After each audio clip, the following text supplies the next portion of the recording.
নমস্কার বন্ধুরা, আমি এডিএন আর আপনারা দেখছেন এডিএন এডুকেশন। বন্ধুরা, দেশীয় উৎপাদন ত্বরান্বিত করার জন্য এবং আসন্ন তেজস এমটি লাইট কমব্যাট এয়ারক্রাফটের প্রয়োজনীয়তা মেটাতে Hindustan Aeronautics limited HAL G414 ইঞ্জিনগুলির জন্য 45% উৎপাদন বেসরকারি খাতে আউটসোর্স করতে প্রস্তুত। $1 বিলিয়নেরও বেশি মূল্যে এই চুক্তিতে মার্কিন প্রস্তুতকারক জিই প্রথমে 56% প্রযুক্তি স্থানান্তর করতে সম্মত হয়েছিল, কিন্তু পরে সরকারের উচ্চ স্তরের হস্তক্ষেপের পর এটিকে উল্লেখযোগ্যভাবে 80% উন্নীত করা হয়েছে। সমালোচনামূলক প্রযুক্তিগুলিকে অন্তর্ভুক্ত করে এই চুক্তির প্রযুক্তিগত এবং বাণিজ্যিক দিকগুলিকে আয়রন করার জন্য শীঘ্রই একটি আলোচনা কমিটি প্রতিষ্ঠা হবে। HAL এর নবনিযুক্ত চেয়ারম্যান ও ব্যবস্থাপনা পরিচালক ডিকে সুনীল দেওয়া এক সাক্ষাৎকারে বিষয়টি নিশ্চিত করেছেন। সুনীল প্রকাশ করেছেন যে ভারত এই আর্থিক বছরে উন্নত ফাইটার জেট ইঞ্জিন প্রযুক্তি অর্জনের জন্য মার্কিন যুক্তরাষ্ট্রের সাথে একটি চুক্তি চূড়ান্ত করার পথে রয়েছে। তিনি আরও ইঙ্গিত দিয়েছেন যে HAL আশা করে যে এই ইঞ্জিনগুলি উৎপাদনকারী প্ল্যান্টটি 3 বছরের মধ্যে কার্যকর হবে, পুরোপুরি তেজস এমকি এর বিকাশের সময়সীমার সাথে সামঞ্জস্যপূর্ণ, যা এই স্থানীয়ভাবে তৈরি GE414 ইঞ্জিন দ্বারা চালিত হবে।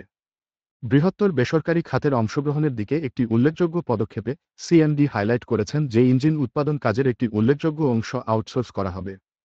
MTAR হায়দ্রাবাদ, ইন্দো-MIM বেঙ্গালুরু, L&T, গোদরেজ এবং আজাদ ইঞ্জিনিয়ারিং সহ বেশ কয়েকটি ভারতীয় কোম্পানি এই উদ্যোগের জন্য প্রয়োজনীয় বিশেষ দক্ষতার অধিকারী।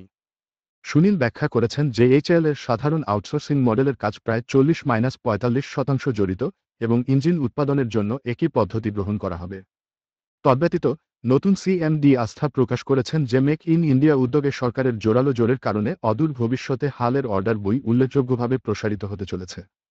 তিনি বলেছেন যে বর্তমান অর্ডার বইটি প্রায় 1.10 লক্ষ কোটিতে দাঁড়িয়েছে এবং মুলতবি চুক্তিগুলি 1 বছরের মধ্যে এই সংখ্যাটিকে 2.1 লক্ষ কোটিতে উন্নীত করবে বলে আশা করা হচ্ছে। অর্ডারের এই বৃদ্ধি 97টি অতিরিক্ত LCA মার্ক 1A বিমানের জন্য আসন্ন চুক্তি, 156টি হালকা যুদ্ধ হেলিকপ্টারের জন্য একটি অর্ডার এবং উন্নত হালকা হেলিকপ্টারের জন্য বেশ কয়েকটি অর্ডারকে অন্তর্ভুক্ত করবে। সুনীল আশ্বস্ত করেছেন যে এই আদেশগুলি আগামী 5 থেকে 6 বছরের জন্য একটি স্থিতিশীল কর্মপ্রবাহ নিশ্চিত করবে। তিনি আরও জোর দিয়েছিলেন যে LCA মার্ক 2 ভারতীয় মাল্টি রোল হেলিকপ্টার এবং অ্যাডভান্স মিডিয়াম কমব্যাট এয়ারক্রাফটের মতো প্রকল্পগুলি আগামী দশকে হালকে ভালোভাবে নিযুক্ত রাখবে। তো বন্ধুরা, এই ছিল আজকের ভিডিও। ভালো লাগলে লাইক, শেয়ার, সাবস্ক্রাইব অবশ্যই করবেন। জয় হিন্দ।